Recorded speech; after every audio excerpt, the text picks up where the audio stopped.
जय श्री महाकाल आप सभी लोगों को। तो मैं एक बार फिर से एक वीडियो और बना रहा हूँ उन बातों का उत्तर देने के लिए जो बातें मैंने पिछले उसमें कही थी वीडियो में।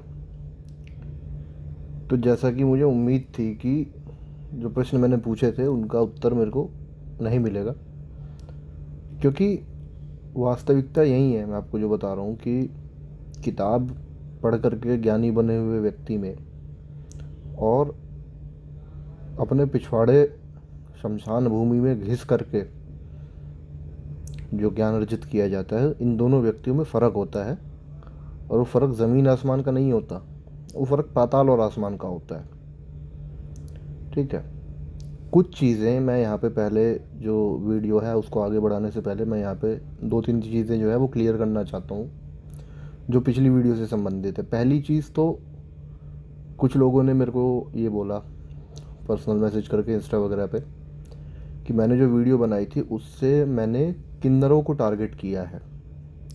ठीक है, कि मैंने उसके अंदर कुछ ऐसी बातें कही हैं कि जो व्यक्ति पुरुष होकर के स्त्री का रूप धारण करके घूमता है वो उल्टी सीधी हरकतें कर रहा है, तो वो आदमी जो है वो सही नहीं है।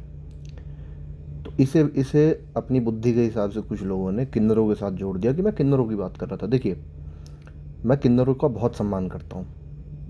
ठीक है, बहुत सम्मान करने का मतलब है बहुत ज़्यादा सम्मान करता हूँ, क्योंकि किन्नर एक ऐसा प्राणी है मनुष्य योनि का जो शिव और शक्ति की एकता का प्रतीक है।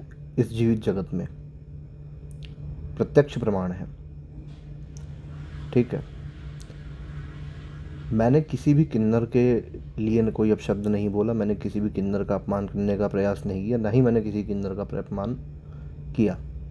मैं यहाँ पे उन व्यक्तियों की बात कर रहा हूँ जिन व्यक्तियों को जो पुरुष हैं, ठीक है, जो पुरुष हैं और साड़ियाँ लपेट के घूम रहे हैं, जो पुरुष हैं और मेकअप करके चूड़ियाँ पहन करके घूम रहे हैं।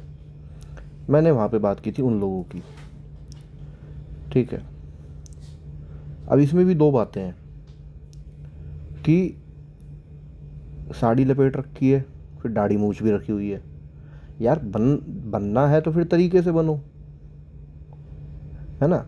दाढ़ी मूछ छिलवाओ। आजकल इंस्टा पे वैसे भी एक ट्रेंड चल ही रहा है कि जो लड़के हैं वो लड़कियों की तरह मेकअप करके लड़की बन जा रहे हैं और लड़कियों से ज़्यादा लड़की लग रहे हैं। आप लोगों ने भी देखी होंगी इंस्टा पे ऐसी वीडियोस। तो कहने का मतलब है कि जब बनना है तो फिर तरीके से बनो। दाढ़ी मूछ भी क्यों रखनी, वो भी हटाओ। ठीक है, बढ़िया साड़ी साड़ी पहनो, ब्लाउज़ पहनो, पेटीकोट पहनो, चूड़ियाँ पहनो और मारो एक दमदार सा ठुमका कि तुम्हें भी मज़ा आए हमें भी मज़ा आए। नहीं, और मेरा अगर सीन शॉट बैठ गया तो हो सकता है कि हमारे उधर जो शादियाँ होती ना यूपी बिहार में, तो वहाँ पे लॉन्डो का नाच होता है। ठीक है, तो अगर मेरे को अच्छा लगा तो मैं वहाँ पे बुकिंग वगैरह भी करवा दूंगा, दो चार पैसे वहाँ से भी आ जाएंगे। एक जने का मैंने वीडियो देखा जो सेम इसी तरीके से लड़का है, लड़की माता बन के देवी बन के साड़ियाँ पहन के बैठ गया। उसके बाद कह रहा है कि मैंने दरबार की जो छत है वो छत टपक रही है। ठीक है, अब छत दरबार की छत बनवानी है तो भाई सारे लोग जो है वो सेवा करो। सेवा करने का सीधा सीधा मतलब है पैसे दो। ठीक है, मतलब दरबार तुमने खोल रखा है, पैसे तुम ले रहे हो। ठीक है, उसके बाद भी तुम्हारे घर की छत बनवाने के लिए आदमी पैसे दे। क्यों? भीख ही मांग लो इससे अच्छा।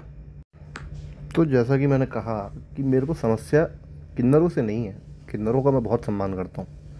मेरे को समस्या है इन जैसे लोगों से, और बहुत समस्या है और जेन्युइन समस्या है।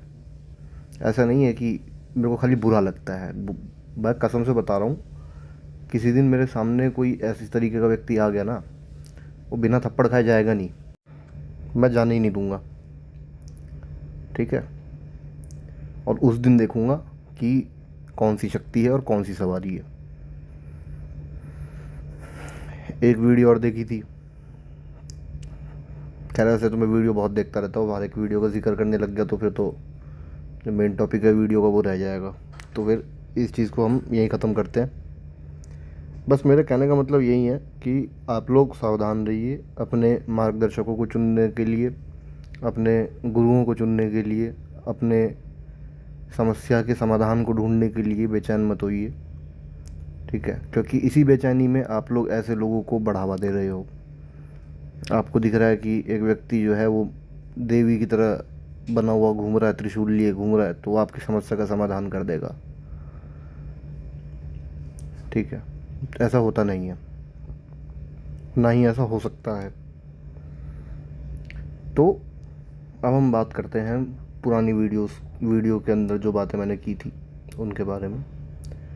तो सबसे पहला सवाल जो मैंने उस वीडियो में पूछा था वो ये था कि शमशान के अंदर इंद्रदेव का क्या महत्व है, ठीक है? उसमें लोगों ने अपनी अपनी बुद्धि के अनुसार जवाब देने का प्रयास किया है और मैं सराहना करता हूँ सभी की। क्योंकि देखिए, पंथ के हिसाब से, गुरु के हिसाब से, मार्ग के हिसाब से प्रयोग बदलते हैं, मंत्र भी बदलते हैं, ठीक है? और विधियाँ भी बदलती हैं। लेकिन हर पंथ में, हर उसमें कुछ चीज़ें जो हैं वो कॉमन होती हैं, और उन्हीं में से एक चीज़ है जो मैं आपको बताने जा रहा हूँ यहाँ पे, जो शमशान के अंदर इंद्रदेव का प्रमुख योगदान है या उनका प्रमुख कार्य है।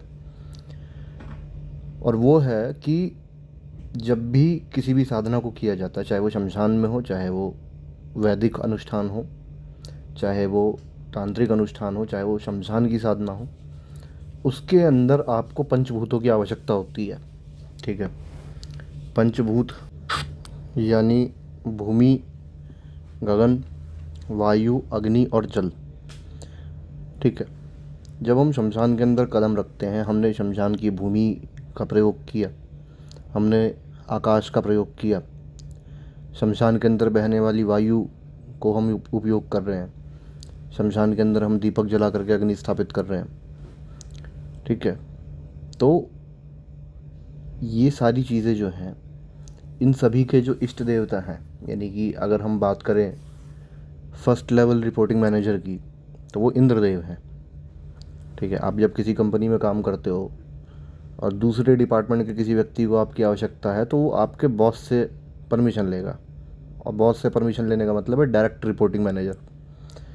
सेम चीज़ यहाँ लागू होती है कि इन पंचभूतों के जो इष्ट देवता हैं वो भगवान भूतनाथ हैं, महादेव हैं, लेकिन इन पंचभूतों का जो आधिपत्य है, आधिपत्य यानी कि अधिपति, वो भगवान इंद्र हैं। तो सबसे पहले इंद्रदेव की उपासना की जाती है पंचभूतों को स्थापित करने के लिए शमशान के अंदर। दूसरा, यदि आप चिताभस्म का प्रयोग कर रहे हैं तो चिताभस्म की शुद्धि स्वयं भगवान इंद्र करते हैं। वो मंत्र, वो विधि, वो गुप्त है, वो मैं यहाँ बता नहीं सकता, लेकिन शमशान के अंदर जो भस्म सिद्ध की जाती है या शुद्ध की जाती है, उसको भगवान इंद्र स्वयं सिद्ध करते हैं, उसको वो स्वयं शुद्ध करते हैं। बिना शुद्धिकरण के यदि आप किसी भी जीवात्मा की भस्म का प्रयोग करते हैं तो आपके साथ में पारलौकिक घटनाएं जो हैं वो घट सकती हैं, हो जाती हैं, ठीक है? दूसरी चीज़, जो एक प्रश्न मैंने और पूछा था कि शमशान का मुख्य द्वार कौन सा है, क्योंकि जो शमशान का मेन गेट होता है वो शमशान का मुख्य द्वार नहीं होता। शमशान का मुख्य द्वार जो होता है वो नैऋत्य कोण होता है, ठीक है? जिस मार्ग से, जिस कोण से, जिस दिशा से प्रेतात्माएँ आदि जो चीज़ें हैं वो प्रवेश करती हैं या गमन करती हैं, वो नैऋत्य कोण होता है। तीसरा सवाल, शमशान के इष्ट देवता। जैसा कि मैंने पिछली वीडियो में बताया था कि वो ना तो शमशान भैरव है, ना शमशान भैरवी हैं, ठीक है? हालांकि बहुत सारे लोगों ने इस प्रश्न का उत्तर दिया है कमेंट बॉक्स में, और उन्होंने ये चीज़ बोली है कि इसका उत्तर मैंने ही किसी वीडियो में बताया था अपनी, कि शमशान की इष्ट देवता जो हैं वो माता चंड भैरवी हैं, ठीक है? तो यही सारी चीज़ें हैं। अभी भी अगर किसी व्यक्ति को ऐसा लग रहा है कि कुछ चीज़ें हैं जो छूट गई हैं, तो कमेंट सेक्शन में पूछ लेना, वो मैं बता दूंगा। और ज्ञानियों के लिए एक प्रश्न और छोड़ के जा रहा हूँ यहाँ पे मैं। ये चित्र किसका है जो इस वीडियो पे चल रहा है शुरू से अंत तक? माता प्रेताम्बरी। कौन है ये देवी? क्या दायित्व है इनका और इनका उद्गम कैसे है? ढूंढ के लाइए इस प्रश्न का उत्तर अगली वीडियो तक, ठीक है? तब तक के लिए जय श्री महाकाल आप सभी लोगों को। जय भवानी।